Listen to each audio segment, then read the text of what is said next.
Բարի առավոտ, բարի լույս էլի քուրեր եղբայրներ, փառք Տիրոջ այս սքանչելի օրվա համար եւ եղանակը շատ լավն է, մի փոքր շոկ, բայց լավ է շոկը, քան սաստիկ ցուրտը։ Այնպես որ ուրախ ենք ամենայն դեպքում։ Եվ այսօր մեր ընկերն է այստեղ, մեր ընկերը, նա հյուր չի, նա հենց սկզբից, երբ որ սկսեցինք մեր եթերը մոտավորապես 15 տարի առաջ, նա հենց սկզբից մեզ հետ էր եւ քաջալերում էր մեզ, իր մասնակցությունը մեզ համար շատ կարեւոր էր եւ միևնույն ժամանակ առիթ եղավ կամ այսպես ասեմ օգնեց մեզ որպես մասնագետ ճիշտ խոսալու արտահայտություններ վերջապես եւ ես դրա համար շատ շնորհակալ եմ Գրիգոր եղբայրից, որովհետև շատ բաներ սովորեցի նրանից, նա մասնագետն է այդ գործի։ Շնորհակալ եմ Գրիգոր ջան, որ եկար։ Այդպես ճոխ ներկայացնելու համար։ Այո, բա ոնց, այդպես պետք է լինի։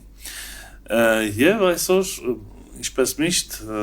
ամեն անգամ, երբ որ Գրիգոր եղբայրը գալիս է, ես նրան խնդրում եմ, որ անպայման թեման ինքը բերի։ Մի փոքր ես պասիվացել եմ, այսպես ասած, միայնակ վարելու այդ սովորույթը, պասիվացել եմ, որովհետև սիրում եմ եղբայրների հետ, երբ որ կողքս եղբայր չի լինում, ես մի փոքր տագնապներ եմ ապրում, կարծում եմ դա նորմալ է։ Այնպես որ շնորհակալություն Գրիգոր եղբայր այսօրվա նաև որ եկար եւ նաև թեմայի համար 119 Սաղմոսից մեջբերումներս պատրաստեն մեզ համար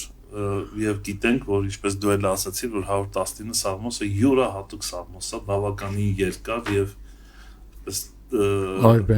այբենական կարգով սիրով լսում ենք քեզ եղբայրս։ Շնորհակալություն բոլոր նրանց, ովքեր հետևում են, մեզ տրամադրում են ամենաթանկ բանը, ժամանակը, նյութական գումար չի, բան չի, բայց շատ թանկ բան է ժամանակը։ Մանավանդ առավոտը։ Հա, եւ մենք պետք է արդարացնենք այդ սպասումը։ Գիտես, երբեմն նես ցանկություն է առաջանում մեջս, որ հեսուի նման ձեւս երկարացնեմ արեգակին, ասեմ կանգ առ, եւ նա կանգնի, որովհետեւ առավոտ ուզում ես կանգնեցնես այդ հաճույքը, այդ զովը առավոտյան, այդ լույսը, երբ որ ծագում է, չգիտեմ ինչ հետաքրքիր կարևոր ապրումներ կան։ Ուրեմն ուզում եմ խոսել իրոք 119 Սաղմոսից, համարներ եմ դուրս բերել, այս ոնց որ մարգարիտներ լինեն կամ ոսկե խնձորներ լինեն արծաթե զարդերի մեջ։ Այդպիսի արտահայտություն կա, չէ՞, առակացի մեջ, ժամանակին ասված խոսքը ոսկե խնձոր է արծաթե զարդերի մեջ։ Եվ ուզում եմ խոսել Դավիթ թագավորի մասին, Դավթի մասին։ Գիտեք ինչ տեսանկյունով Դավիթ որպես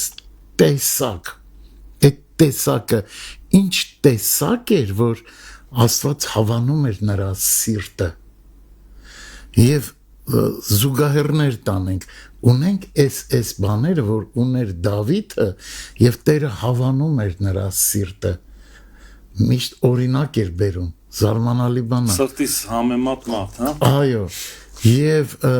այս տեսակ հասկացողությունը Դավիթը վաղուց չկա։ Մարմինը փտել է, ոսկորները փտել են, այլ չի գործում, իր գործը արեց ու գնաց։ Բայց այդ ինչ տեսակ է, որ Տերը հավանում է այդ տեսակը։ Ես հիմա կարդում եմ մնացորդած թագավորների մասին, անընդհատ անուններ են նշում, բայց նրանց գործունեությունը շատ-շատերին է, ընդամենը մի նախադասություն է։ Այս ինչ թագավորը Հուդայի կամ Իսրայելի, որը չարություն գործեց Աստծո առաջ, վերջ, կենսագրությունը ամփոփվեց, կամ այս ինչ թագավորը, որը լավ, հաճելի բաներ արեց, Всё, կենսագրությունը ամփոփվեց, բայց ասма կիսատ արեց, բարձրավանդակների կուրքերը չքանդեց, կրատները չքանդեց եւ այլն եւ այլն։ բայց Դավիթ թագավորի դեպքում նշում է այդ տեսակը, ինչ տեսակ է։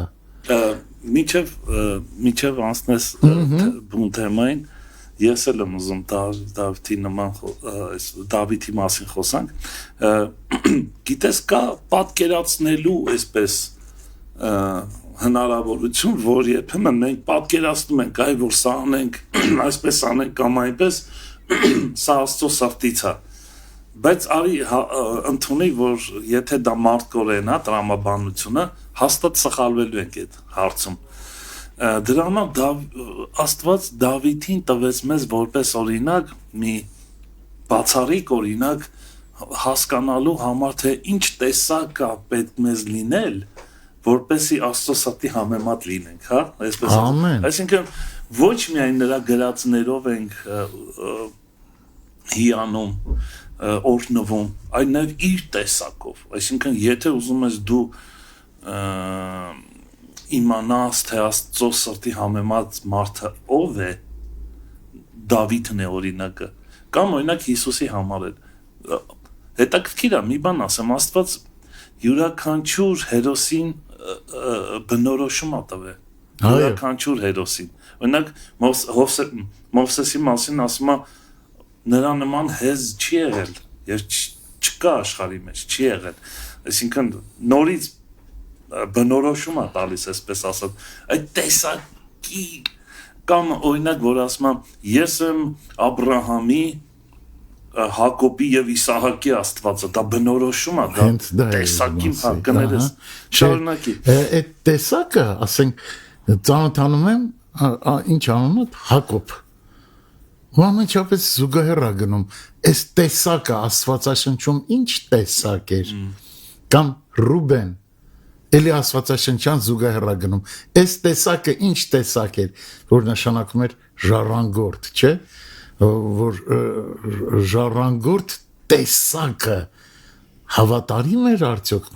կամ Հակոբ պայքարող եւ օրհնություն կորզող տեսակը։ Նայ, ինչի՞ է մեր մեջ Հուդա անունը միշտ բացասական իմաստով։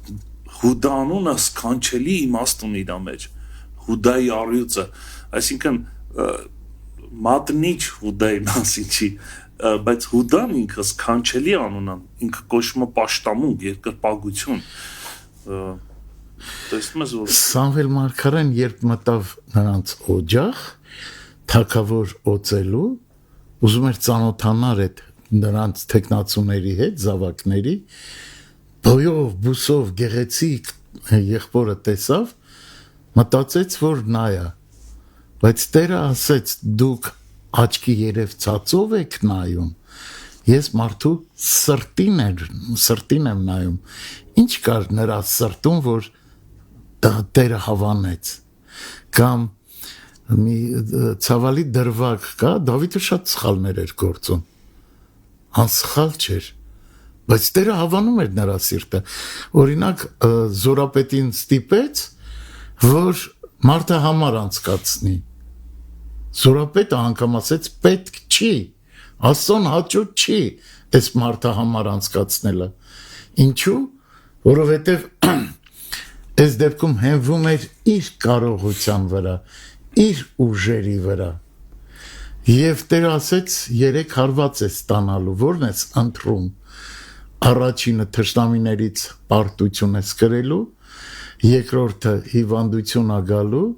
Եվ երրորդը կարծեմ ես եմ կազմակերպելու պատիժը այո Եվ Դավիթն ասեց դու ողորմած Աստված ես ընտրում եմ որ դու պատիժը տաս այդտեղ մի շատ նոթ պահ կա ուրեմն երբ որ քանի հազար հոգի կոտորվեցին հիվանդությունից ժանտախտից Դավիթը ծնկի եկավ ու խնդրեց Տիրոջը ու ինչ ասեց գիտես Քիչ ենք ուշադրություն դարձնում այս խոսքերին, ասեց մեր կոֆեի ապարատ ասեց Տեր Աստված ես եմ մեղքը գործել ես եմ սխալ արել այս ոչխարներից ինչ ես ուզում ավելի լավ է այդ հարվածը հասրու Իմ Ինչ ոչխարներ։ ընտանիքի ոչխարներ ասում, հոտը նկատի ունի։ Ժողովրդին։ Այո, այս ոչխարներից ինչ ես ուզում։ Հենց տենց էլ ասում։ Հա, այդպես էլ գրված է։ Հա։ Դե ինքը անընդհատ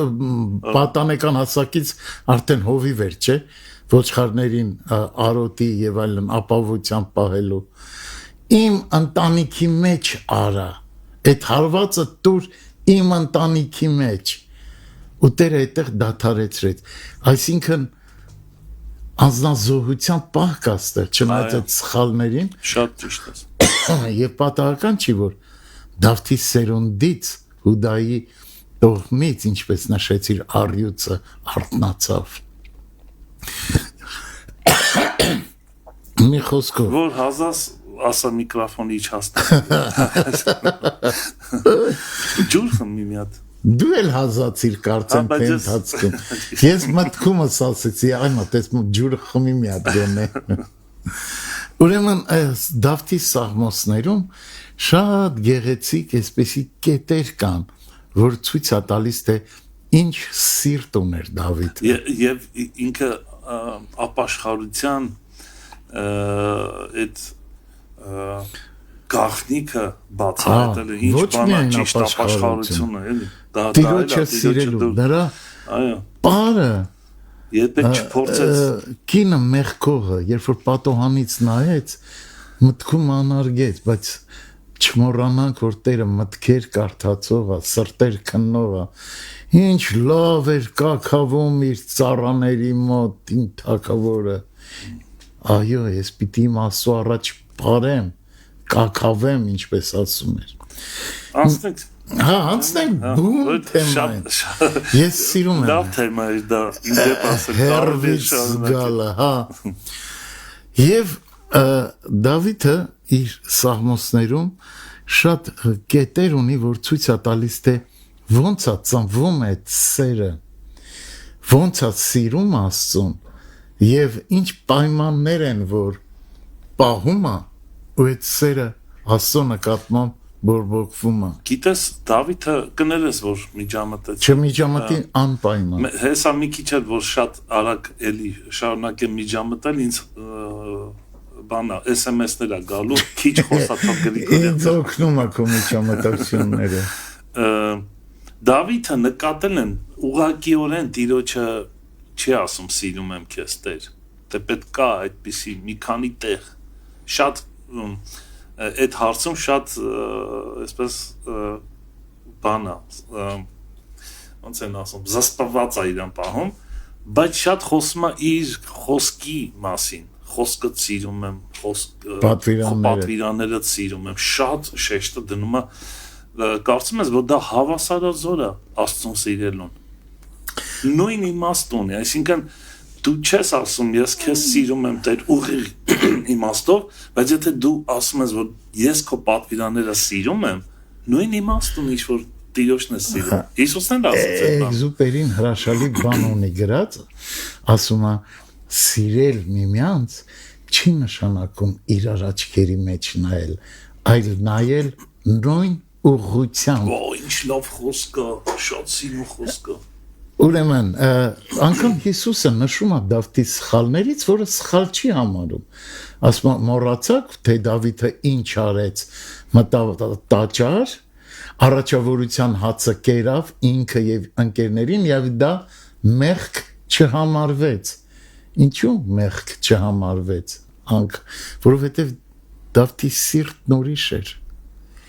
Սիրող սիրտը չի կարող մեղք ինչ որ գործել, վշտացնել։ Գիտես լավ խոսք էր կպավ ինձ այդ նույն ուղղությամբ նայելը։ Դավիթը այ ամբողջ խնդիրը դա է։ Հարցը ինչի թե ինչ ես անում, ինչ չես անում։ Հարցը նա դու Տիրոջ հետ նույն ուղղությամբ ես նայում, թե չէ։ Սա է ամբողջ խնդիրը։ Այո։ Եթե դու Տիրոջ հետ նույն ուղղությամբ նայես, դու դեպի կատարելության, դեպի սրբության կհասնես բարձունքների։ Շարունակի դեպի։ Ուրեմն 119 սաղմոսը չէ, Աբրահամ ջան, խնդրում եմ, տենց բաներ մի ասա էլի։ 119 սաղմոսը, այդ այբենական կարգով գրված սաղմոսը շատ հետաքրքիր կետեր ունի տարբեր ուղղությամբ, բայց ես հենց այդ ուղղությամբ եմ բանարել, այդ կետերն եմ դուրս բերել, որ ձևավորում է մարդու սիրտը, որը ցույց է տալիս իր ձգտումները, իր ներքնաշխարհը եւ սովորեցնում է մեզ։ Երկրորդ խոսքը՝ երանի նրանց, ովքեր գործադրում են Տիրոջ պատվիրանները,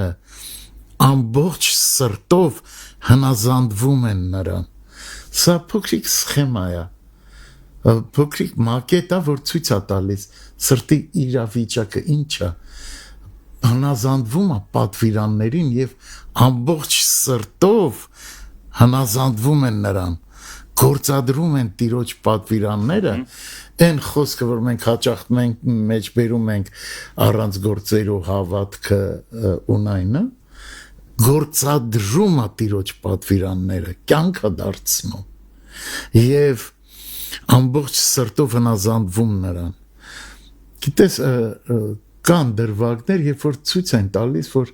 ամբողջ սրտով չես, կես սրտով արեցիր եւ դրա պատիժն էլ գալիս է, չէ՞, ագարակը վաճառեց, բերեց փողի մի մասը տվեց,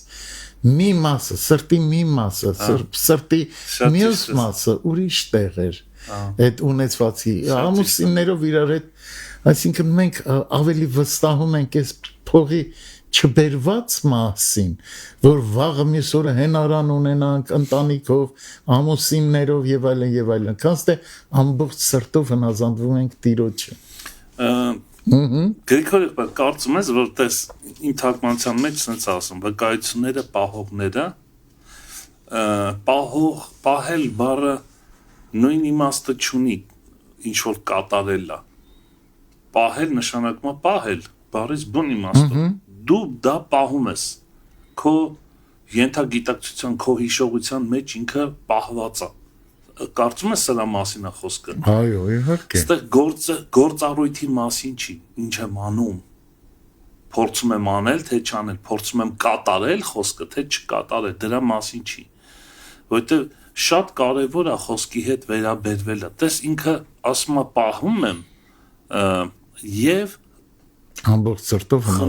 հնազանդվում եմ։ Այսինքն նկատում ես, որ խոսքն է թագավորը քո մեջ։ Խոսքը, եթե նա քո թագավորն է, թույլ տվեք այսպես ուղիղ ձևով ասել, եթե նա թագավոր է եւ դու հնազանդ ես խոսքին, ամբողջ խնդիրը սրանում է, այդ խոսքն է քեզ գենը, չգիտեմ ոնց ասեմ, որովհետեւ դա շատ կարեւոր է։ Մենք պիտի հասկանանք, որ մենք չենք խոսքը կատարողները։ Խոսքն է մեզ կատարել տալիս։ Տարբեր են սրանք։ Շարունակության մեջ դա նշվում է, քո ասածը արմատի մասին է խոսքը, երբ որ դու պահում ես, դու արմատը ունես քո մեջ։ Ոչ թե պտուղներ են, այլ արմատը ունես։ Քո խնդիրը պահելն է։ Դա ցույց է տալիս, որ դու նրբանկատորեն դու սրտի թրթիրով դու նրան պահում ես, դու եթե կորցնես, դու կորցնում ես քո կյանքը, այդ իմաստով։ Այդ բառը այստեղ է իր հաջորդ ասված մտքի մեջ,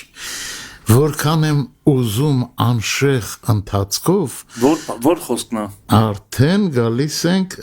5-ը ոնց որ որքան եմ ուզում անշեղ ընթացքով քո կանոնները գործադրել եւ վերևից դու հրամայեցիր բծախնդրությամբ գործադրել հրահանգները։ Բծախնդրությամբ։ Ես չէի նկատել ես համարը, բայց իրոք ինքը կարծես թե սկսում է սովորացնել ինչ է նշանակում Աստծո խոսքը պահել։ Նայ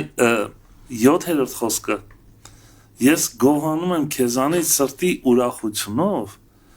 երբ որ քո արդարության իրավունքները սովորում եմ։ Այսինքն խոսքը մեզ չի տված, որ նրան տառացի կատարես։ Խոսքը տված է, որ նրան սովորես։ Ուսումնասիրես, դա քո սովորելիքն է։ Եթե սովորես, քո համար հեշտ է կատարելը։ Ես ուզում սրա վրա հատուկ շեշտ դնեմ։ Դժվար է կատարելը խոսքը առանց սովորելու։ դա տառապանք է, դա Այ հաջորդ տառապանք է։ միտքը դա է ասում։ Սիրո։ Տես օրհնյալ ես դու Տեր ինձ սովորեցրու քո կանոնները։ Ինչ խոսքը։ Սովորեցրու այդ բծախնդրությունն էլ շատ հաճախ տեսա հաստատ դու ծանոթ կունենաս բոլորս մի ինչ որ ծանոթ կունենանք որի տան մեջ բծախնդրորեն դրված է ամեն ինչ փոշին սրբված լրիվ մաքուր ու փորձվի կոշիկով ներս մտնել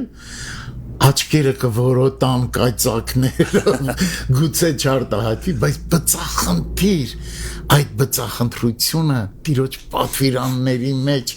պահելը Ամեն թույլ կտաս մինչև շարունակես մի բան էլ մտքիս քանի կա ասեմ գրիչը չունեմ որ հիշեմ սպասեմ խոսած նորը բայց սա շատ կարևոր է նայ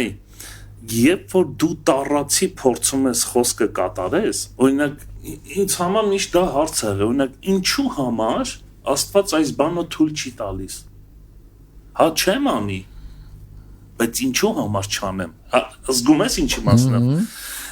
այսինքն երբ որ խոսքը քո ներսն է ինքը քեզ ոչ թե ասում է մի արա ինքը սովորացնում է ինչու չանես ինքը քեզ ատել է տալիս դու տեսակն է փոխվում է քո ճաշակը զարգանում է եւ դու դա չես անում որովհետեւ դու արդեն այդ մակարդակին չես ընկալում ես ինչա սա համակարգ է փոխում քո մեջ այն ինչ որ քո համար լավն էր աշխարհի մեջ հիմա դառնում է վատը բնական ձևով բնականon ձևով եւ դա խոսքն է անում որովհետեւ դու ինչ արեցիր սովորեցիր նրա խոսքը Քո ասածը սա է նշանակում սիրել Աստծուն քո ասածը մեկ առ մեկ ինչի մասին խոսում ես հաջորդ տողը ապացուցում է այդ մասին հաճույք եմ ստանում համարը 14-ն է ոնց որ հաճույք եմ ստանում պատվիրաններդ կատարելուց տեսա բոլոր տեսակի հարստություններից ավելի դա հաճույք է քեզ համար էլ արդեն տառապանք չի այդ դեպքում Տերը սովորացնում է այո եթե դու քո վերաբերմունքը տեսնում ես բայց եթե քո վերաբերմունքը ուղղակի պիտի անեմ ստիպված պիտի անեմ որ իսկ երբ հաճույք եմ ստանում պատվիրաններդ կատարելուց բոլոր տեսակի հարստություններից ավելի չափանիշը եւ հրահանգներն են մտածմունքիս առանցքը ինչի ես հաճույք ստանում որովհետեւ առանցքը իմ մտածմունքների քո հրահանգներն են իսկ քո հրահանգները բարի են գեղեցիկ են կատարյալ են երբ որ սրանց մասին մտածում ես ու բացվում է քեզ դու հաճույք ես ստանում ոչ թե ստիպված ես անում ոչ թե իներցիայով ես անում ոչ թե վախենալով եթե չանեմ հիմա գլխիս հարված կստանամ այլ հաճույք եմ ստանում այսինքն եզրակացություն անենք մի փոքր Տիրոջ նպատակը դա չի որ մենք առանց հասկանալու մեղք չգործենք դա չի Տիրոջ նպատակը Տիրոջ նպատակը սա է մեզ հասկացնել տա մեզ սովորացնի մեր բնույթը փոխի որ ոչ թե մեղք չգործելը մեր համար լինի տառապանք այլ հաճույք սա շատ տարբեր է իրարից այս տեսակ կյանքը շատ տարբեր է որովհետև այս դեպքում խոսքը չես օգտագործում քո համար որպես մահակ թույլ տուր ասպես ասեմ խոսքը քո համար որպես հաճույք է դառնում ոչ թե մահակ քո մոտեցումն է որոշում դու ստիպված ես մեղք չգործելու թե դու հաճույք ես զգում մեղք չգործելուց չէ այո գիտես առաջին հարցը որ տալիս եմ աշակերտներին կամ աշխատանքի գնացող որևէ մեկին ծանոթներիցս հաճույքով ես գնում Եթե ասում են հաճույքով, ասում եմ լավ, ուրեմն թեթև կանցնի, հաճույք կստանաս, բայց եթե ստիպված ես գնում դպրոց, աշխատանքի, ոնց որ են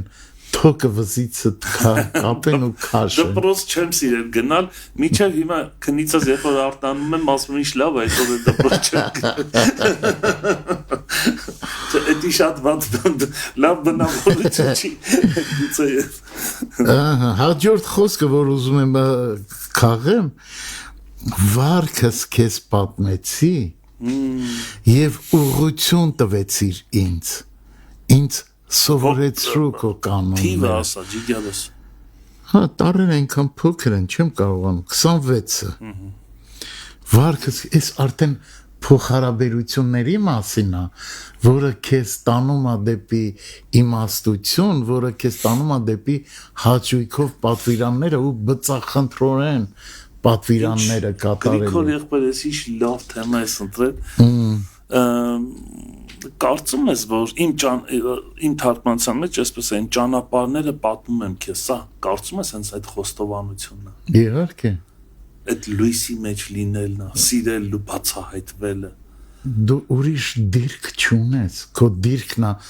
Տեր։ Ես քեզ շնորհակալություն այնքան չեմ հայտնում, որքան հարկն է։ Դա էլ է խոստովանություն։ Երախտագիտություն այնքան չեմ ասում, որքան հարկն է։ Միթե ես ապերախտ եմ, կիսվում ես Տիրոջդ հետ։ Էս այն կարողությունը, Տեր։ Փաստորեն ինչ է կատարում, եթե sense հերթականություն վեկալենք, գեղեցիկ պատկեր է կազմվում։ Ուրեմն Երանի է տալիս նրանց, ովքեր սիրում պահում են եւ խնդրում են նրան պատվիրանները եւ ասում է հաճելի է նրանց համար այդ պատվիրանները, նրանք սովորում են եւ իրանք մտածում են դրա վրա եւ այդ տեսակները, ովքեր հասել են այդ մակարդակին, որ իրանց համար պատվիրանները հաճելի է եւ իրանց մեջ իրանց գեներացնում է մեղք չգործելու, բայց հաճույքա դա իրանց համար, ոչ թե ստիպված են, ասում այդ տեսակները իրանց մեջ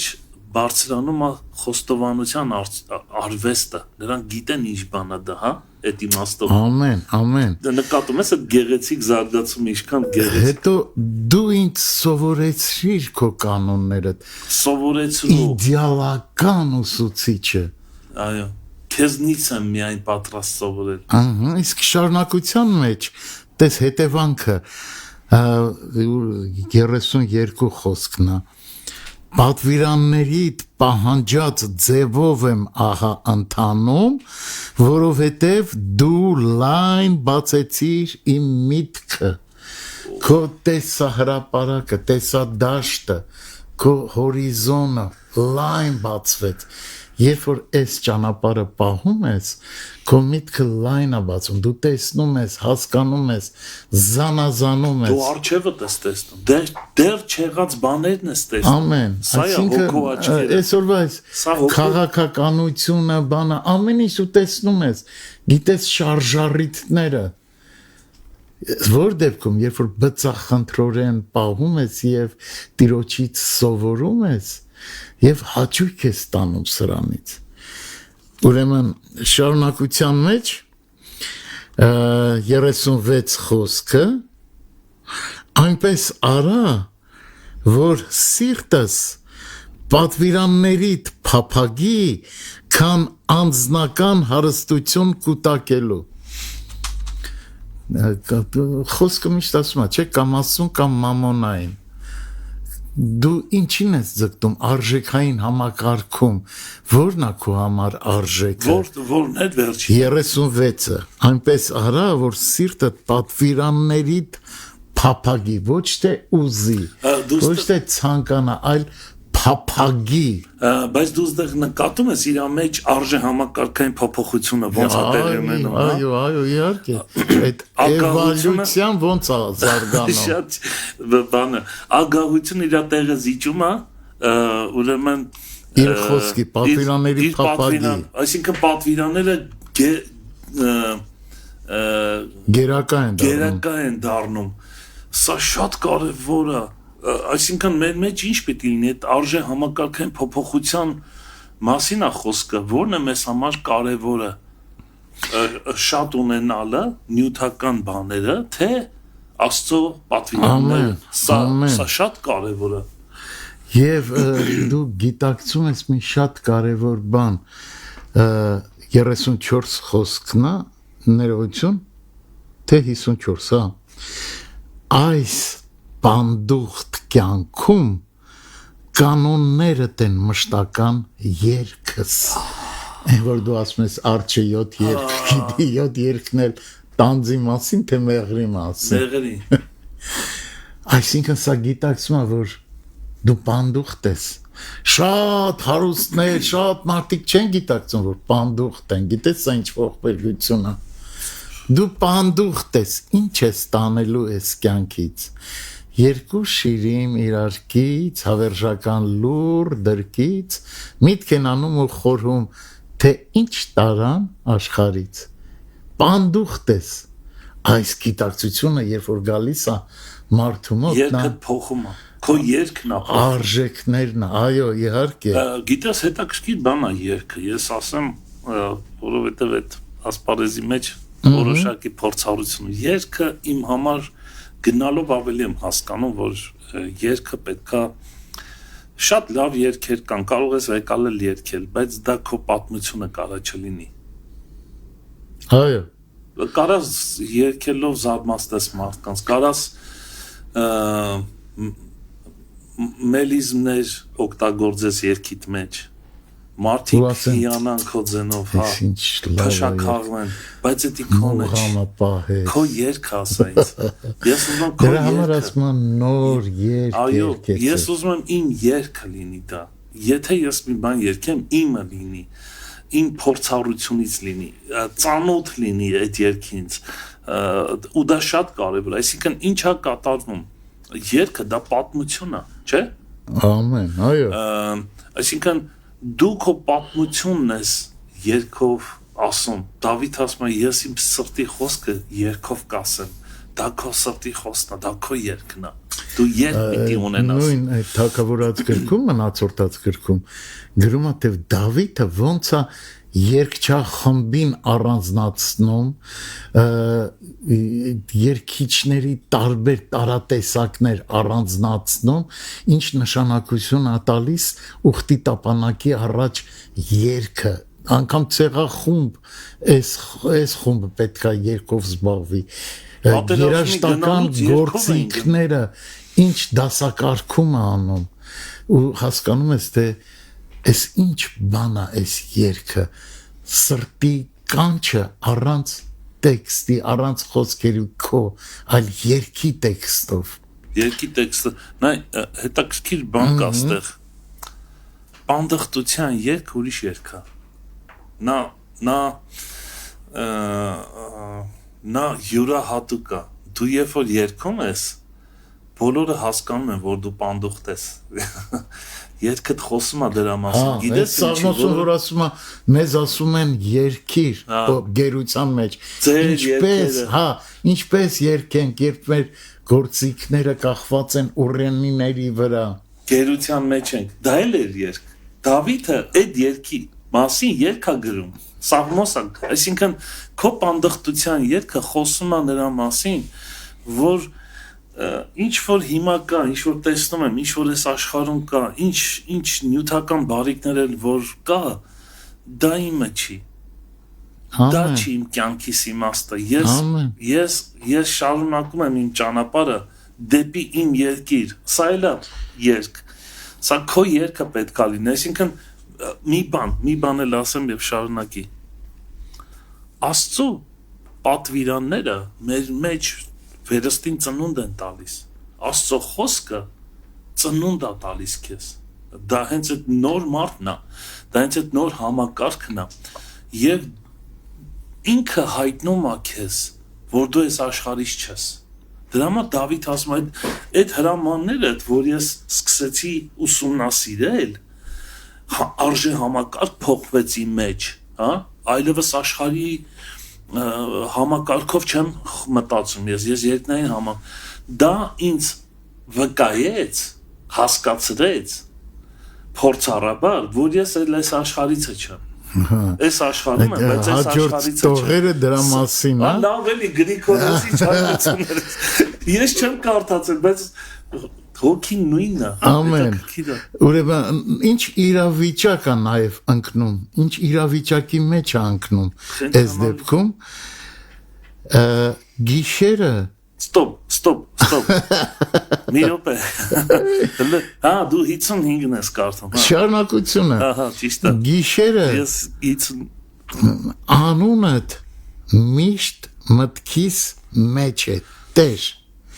Եվ օրենքիդ մասին եմ խորհում Չհասկացա հիմա դու գիշերը քնում ես թե Տիրոջ անոնի մասին ես խորհում եւ օրենքի մասին ես խորհում Ուրեմն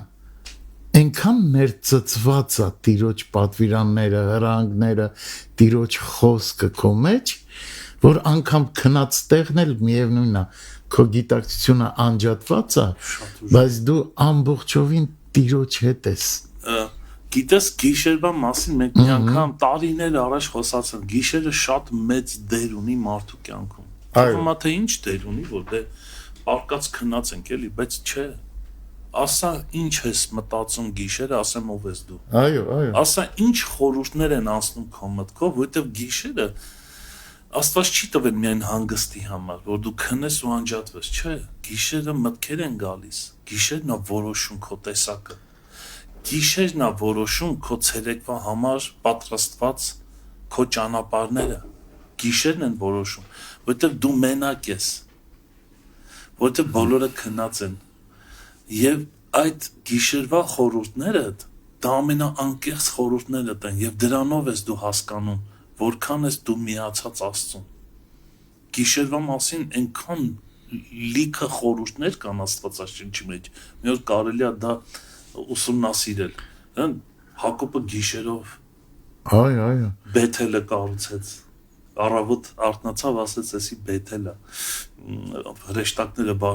բարձանում իջնում էին երազներ էին տեսնում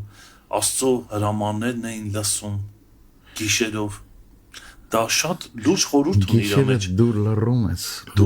ես եւ քո մտքերն են խոսում։ Գիշերը քեզ հանգիստ չի տալիս մտքեր, որոնք դրա համար ասում է Երանի Տիրոջ սիրելիին, որ գիշերը գլուխը դնում է բարձին հանգիստ քունա տալիս։ Հիմա հանգիստ քնի երաշխիքը։ Սա է եւ որ քո գիշերը Տիրոջը հետ ես անցկացնում։ Դավիթը Այս գաղտնիքն է բացահայտում Ես ինչ եմ հիշում գիշերը Դա է որոշում իմ տեսակը Սա շատ լուրջ բան է Ուրեմն շարունակության մեջ այդ քո ասած միտքն է ամրապնդում Ինձ սովորեցրու քո կանոնները Այդ որն ես կարդում 69 Չէ կներես, արի մի հատ 57-ն էլ կարդ, էլի, որտեղ շատ կարևոր է։ 57, 54, ահա։ Դու ես իմ բաժինը, Տեր։ Ես խոստացա հնազանդվել քո խոսքերին։ Ամբողջ սրտով խնդրում եմ քեզ։ Այս է պանդխտության երգը։ Ես բաժին չունեմ, ես հրաժարվում եմ։ Ամեն տեսակ թող ունենամ Բայց դա չի կարևոր բաժինս Իմ բաժինս դու ես հասկանում Սա պանդխտության երգ է Գրիգորի Ինքը հենց խոսում է պանդխտության երգի մասին Ինքը շարունակում է դրա իմաստը Ինչու՞մ է կայանում Սա շատ կարևոր է Սա մեծացնեմ որ թվերը տեսնեմ Օ, ես ինչ լավ խոշորացույց բան ունի Ուրեմն շարունակության մեջ հրաշալի համարներ է գալիս, որ ուզում եմ կարդանք անպայման 68, 69, 70, 71 համարներն են ինձ սովորեցրու քո կանոնները ես սրտանց հրահանգներդ եմ գործադրում նրանց միտքը փակ է եւ չեն հասկանում, բայց ես քո օրենքից հաճույք եմ ստանում։ Շարունակության մեջ դա ինձ համար շատ ավելի թանկագին է քո սահմանած օրենքը, քան աշխարհի ամբողջ արծաթն ու ոսկին։ Հիշում ես սատանան փորձում էր Տիրոջ ասում էր ամբողջ այս աշխարհի հարստությունը տամ քեզ։ Բայց մի հատ Դավիթի մոտ հասել էր այդ մի մակարդակը։ հատ շատ կարևոր միտք բաց թողեցիր, ես թույլ կտաս Իհարկե։ 63 խոսքը գժվելու բանա ասա տես հիմա biչով կարդալս հարստամ ասա ով անկերը ասեմ ով ես դու չէ կա տենց Այո, իհարկե։ ասա ով տես ինչ ասում ես ընկեր եմ այն ամենի որ վախենում են քեզնից եւ քո պատվիրանները պահում են ով է քո ընկերը նոր կտակարանի մեջ այսպեսի արտահայտություն կա չար ընկերակցությունը Բարի վարքը ապականում է բարի վարքը չար ընկերակցությունը դա չի խոսում միայն չար մարդկանց հետ դա չի խոսում նրա մասին որ դու լավն ես ինքը վատն է ու դու իր հետ պետք է ընկերություն չանես գուցե դրա մասին էլ պատգամ կա բայց շատ ավելի խորը իմաստ կա դրա մեջ հոգևոր կյանքում կա չար ընկերակցություն եւ բարի ընկերակցություն չար ընկերակցությունը նաեւ էս իմաստ ունի իր մեջ անորակ ընկերակցություն այսինքն մեր ընկերակցության հիմքը շատ բան կար օրինակ մեր նախասիրությունների շուրջ մեր մասնագիտության շուրջ էլ ինչ կարելի ասել նույն հուզմունքից, համոզմունքից, չէ՞։ Լինենք ընկեր նույն ճաշակի, դրոշակի, լինենք ընկեր նույն հուզմունքի, համոզմունքի։ Դրանք էլ են ընկերություն։ Եվ ոչ երբեք զուտ բաժակի։ Դրանք էլ են ընկերություն, բայց համեմատած այս ընկերության հետ դրանք համարվում են անորակ ընկերություն։ Այսինքն որոշակի ժամանակ մենք մեր նախասիրությունները իրար հետ համընկելա, մենք ընկեր ենք, հետո արդեն իրարից հոգնած, էլ արդեն ուրիշին ենք գտել, ավելի հետաքրքիր ընկեր։ Դրանք անորակ ընկերներ են, ընկերակցություն են, որակ չունեն, հիմքը որովհետև խարխուտ է, թույլ տվեք այսպես արտահայտվել, բայց այդտեղ Դավիթը հասկանում է, որ իր ընկերների շարքը պետք է համալրվի այն տեսակները, ովքեր սիրում են նրա պատվիրանները։ Ընկալում ես ինչի մասն է։ Սա շատ կարևոր է։ Ով է քո ընկերը, ինչ որակ բոլոր նրանց ովքեր սիրում են քեզ։ Ընկեր եղա բոլոր նրանց, ովքեր սիրում են քեզ, պահում են քո պատվիրանները։ Այսինքն սա ամենաբարձր մակարդակի որակավորված ընկերության մասին է խոսքը։ Հեշտ չի գտնել այսպիսի ընկերներ։ Դժվար է։ Նախ դու պետք է լինես այդպիսին, որպեսզի գտնես։ Ինչ գեղեցիկ է ամփոփում ես ասածները։ Տեսա որ ամեն կատարելություն սահման ունի։ Մինչ պատվիրաններդ անսահմանորեն կատարյալ են։ Ամեն կատարելություն սահման ունի, բայց քո պատվիրաններդ անսահման են, անսահման կատարյալ են։ Տեսա՞ր որակի ինչ է, տեսա՞ր բարի ընկերակցություն ինչ է նշանակում։ Չէ՞ մենք վերցրել ենք, մենք լավն ենք, ենի վատնա, ես իր հետ գործ չունեմ ու եսի կապում ենք չար ընկերակցությունը բարի վարք ապականում է այդ խոսքի հետ։ Սուտ է, խապկանք կա սրա մեջ։ Կարող է այն մարդը հոգևորապես քեզնից լավը չլինի, տկա լինի, բայց ինքն է սիրի պատվիրանը։ Ընկալեցին ինչ եմ ասում։ Այդ քո ասածները այս տողն են գալիս։ Աստվածավախ բոլոր մարդիկ ուրախանում են ինձ տեսնելով։ Ինչու՞։ Որովհետև ես իմ հույսը քո խոսքի վրա եմ դրել։ Եվ այս բոլորը ակունքն է ցույց տալիս 105-րդ խոսքդ ճրակ է քայլերիս, լուսավորող ճամփաներիս։ Երդվեցի եւ խոստացա արդար վճիրներդ գործադրել։ Խոսքդ ճրակ է քայլերիս եւ լույս ճանապարհիս։ Այս աճն է ցույց տալիս նաեւ սկզբից ճրակ հեռատեսություն այո նաեւ այդ իմաստով ոտքերի տակ ես նայում բայց ժամանակն է որ միտքդ մեծանա ինչպես դիրքն ասում հա եւ հեռուն տեսնես այո բայց սկիզբը սկսում է ոտքերի տակը տեսնելով ճրակ է ոտքերից այո եւ լույս ճանապարհից Հա, եւ շատ ու շատ գեղեցիկ այսպիսի համարներ կան, մարգարիտներ, ոսկե խնձորներ արծաթե զարդերի մեջ, անհագորեն փափագեցի խոսքերը ներծծել, որովհետեւ ուզեցի պատվիրանները ճանաչել։ Սա կհասկանան մենակ նրանց, ովքեր Աստծուց վախենում են, աստվածավախ բոլոր մարդիկ կուրախանան այս խոսքերի։ Ես մի բան հիշեցի, կուզեմ սա անպայման թեմայի մեջ է Գրիգորի պետ։ Եվ ավարտենք, եթե էլի բան չունես ասելու։ Պատվիրանները երբ որ տրվեց, առաջինը հենց սա էր՝ սիրիր քո Տեր Աստծուն։ Աստծուն սիրելը Դավիթը ասել եմ, ուզում եմ նորից կրկնեմ, որովհետև շատ կարևոր է։ Երբ որ ես ասում սիրում եմ քեզ Տեր, նշանակն է սիրում եմ քո պատվիրանները։ Ես երբ որ ասում եմ սիրում եմ քո պատվիրանները, ես ասում եմ սիրում եմ քեզ Տեր։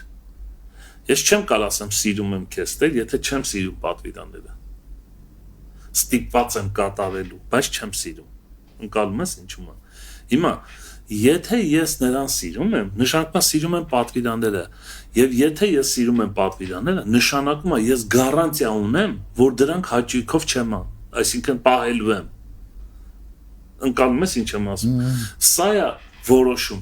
Առաջին պատվիրանն է որոշում։ Դու պատվիրանները կկատարես թե չէ։ Այո։ Մի հատ էլ ասեմ, շատ կարևոր։ Այո։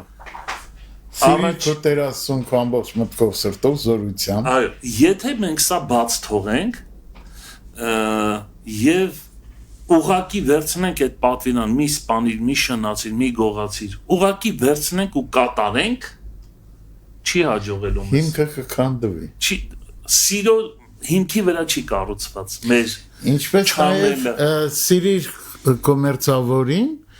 ինչպես ինքդ քեզ ես սիրում։ Այո, եւ ասում դա է ամբողջ մարգարեությունը եւ օրենքները դրանցից է կախված։ Ուրեմն ինչա մեզ պետք առաջի պատվիրանը հուշում է մեզ գախնիկը դրա մեջ է, առաջի պատվիրանի մեջ է, ինքը հուշում է մեզ, ասում ես մնացած պատվիրանները եթե անես էլ կարողանաս անել քո համար բեռ լինելու, եթե դու չես սիրում, իսկ եթե դու սիրում ես, սրանք էլ կսիրես, դու փորձի սրանք սիրել եւ պահել քո սրտի մեջ, կտեսնես թե ինչպես ես սիրով կատարում պատվիրանները, չգիտեմ, կարողացա, որովհետեւ մի հատ պատճառահետևանքային կապն է։ Այո, մի հատ պատվիրան կա պատվիրանների մեջ, որ ասում մի ցանկացիր։ Նայ, սա չերևացող մասն է։ Ոչ մեկ չի տենում։ Ոչ մեկ չգիտի դու ցանկացար թե չէ։ Բացի Տիրոջից։ Մի նախանձիր։ Դա էլ է դրա մեջ մտնում։ Ոչ մեկ չի, դու կարող ես ժպտաս, քաղցր մարդու տեղ դնես քեզ դիմացի, բայց մեջը նախանձը տուտի իր դիմաց։ Ու ինքը չգիտի, որ դու նրան նախանձում ես։ Այսինքն, նայ, 3 կարևոր բան թույլ տվեք նկատենք պատվիրանների մեջ։ Առաջինը սիրիր քո Տեր Աստծուն, երկրորդը գործնական, այսինքն տեսանելի մեղքերի մասին է խոսում, Ատե շաբաթը պահի, վերջը էս մի արա, են մի արա, տեսանելի, որ դու կարող ես քեզ ստիպելով չանել, եւ երրորդը անտեսանելի մեղքերի մասին խոսում։ Տեսանելին մենք մեզ զրկելով, նեղություն տալով, ճնշելով մեզ, այսպես ասած, կարող է չանենք, բայց անտեսանելին դա ամենա սարսափելի, դժվար, անհնարին մեղքերն են, որոնց առաջ մենք ուժ չունենք դա չեզոքացնելու։ Չունի մարդը ոչ մի տեսակ ուժ։ Եկեք չասեք, որ մենք ներսովել չենք ցանկանում։ Չկա տենց բան, չի կարա լինի։ Դա միայն Աստված է տեսնում։ Այսինքն, ինչն է մեզ կարողանում ազատել անգամ Թույլ մի բան էլ ասեմ, խոսքից խոսկացում, ամենահեշտ բանը, ես ասել եմ, ստեղ ուզում նորից կրկնեմ, ամենահեշտ փրկությունը դա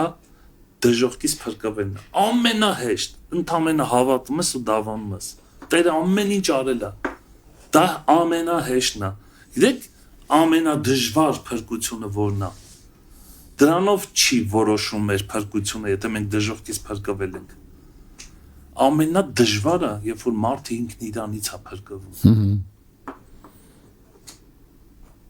Ամենադժվարն է։ Երեք ամերիկացու հետ էի խոսում, Ամերիկայից եկել է տուրիստ, որ բարբարով է խոսում, Կիրովականի բարբարով է խոսում, ասում եմ, այդքան Ամերիկայում մնացել ես տասնամյակներով, Կիրովականի բարբարը չի մնացել, ասում է, ես Կիրովականից դուրս եմ եկել, բայց Կիրովականը իմ մեջից դուրս չի եկել։ Այո, շատ ճիշտ է, հիմա նայ, մի բան էլ, մի հատ ֆորմա էլ լուծենք ու վերջացնենք։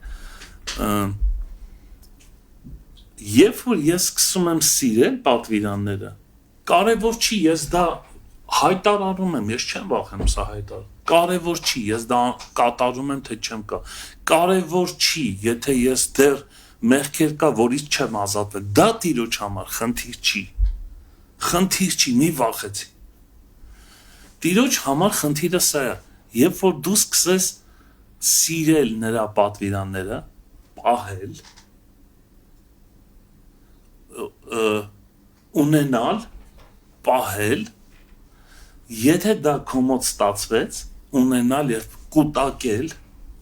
այո, դու ասեմ, կուտակել, որքան շատ,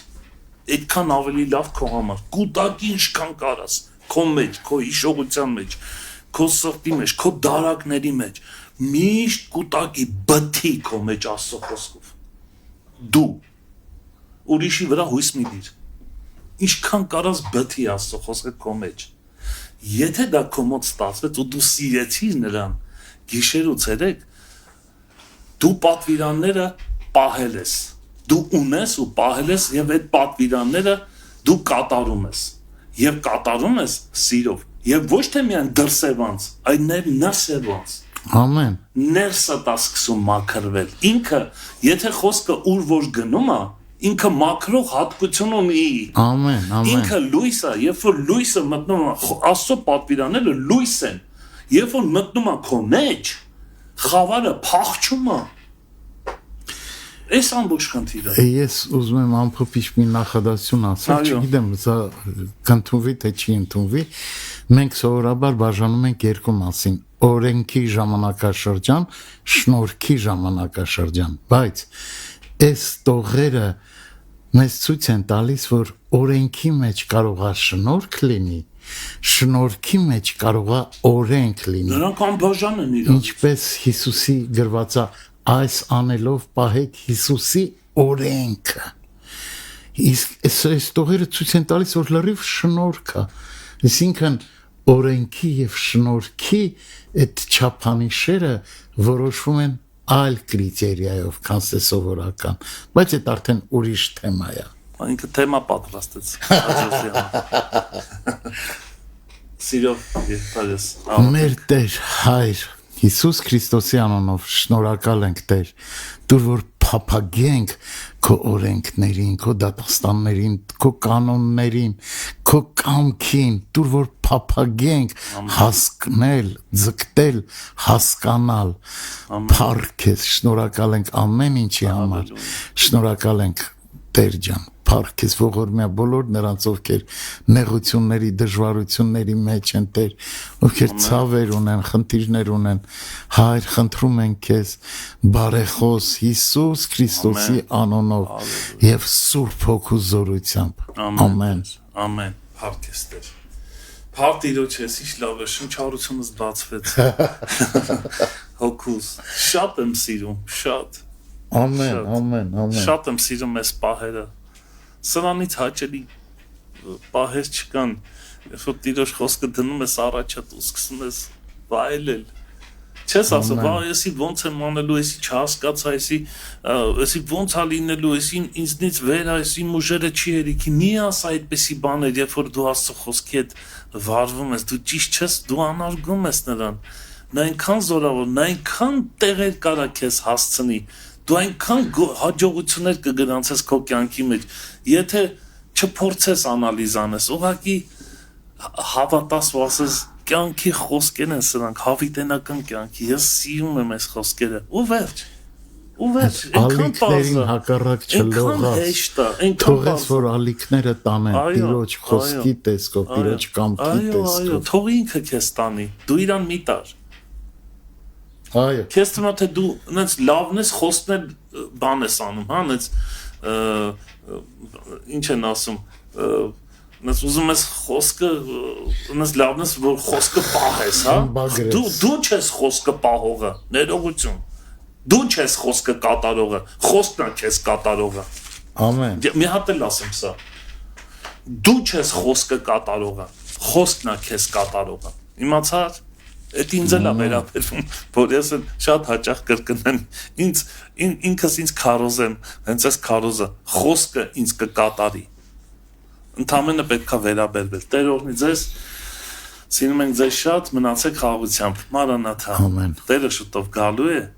առաջ Աստված կհանդիպենք վաղ առավոտյան ժամը 9-ին, ամեն.